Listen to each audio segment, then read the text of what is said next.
Pointillism. I'm going to get all the extra paint off my brush. Just like when you use markers or pencil or chalk or whatever, Pointillism, you're dabbing. If you put the brush down a lot on the paper, you're going to get a big oval shape. If you just use the tip of the brush, then you're going to get a smaller shape. I'm going to start with a medium color. And this is pretty much the same technique that we've used for everything. If you want to try to shade a sphere, you can. It's the same idea. You're still going to have a light source. It's going to be lighter. If you overblend, you do too much in an area, then it's going to all become one. So there, I just shaded a sphere.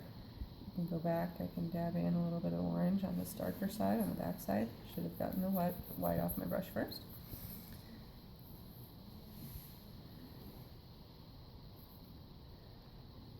Pointillism, or stippling, it's sometimes called, is a really nice texture to use in paintings.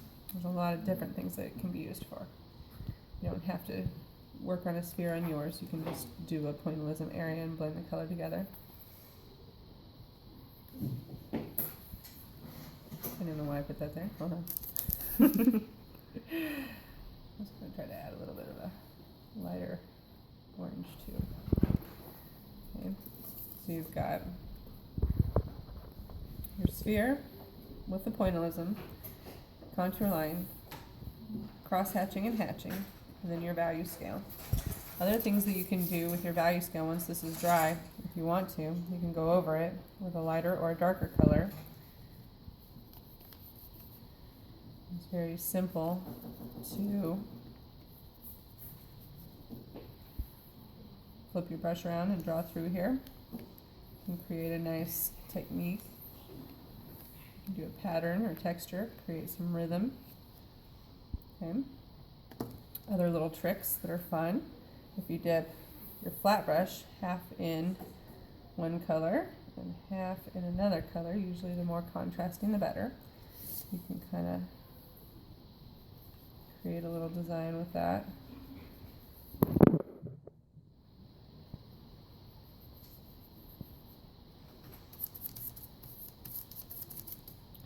Other things to know when you're painting, as long as you don't stir your paint and you wipe the excess paint off before you dip back into your paint, you shouldn't end up getting any ugly colors.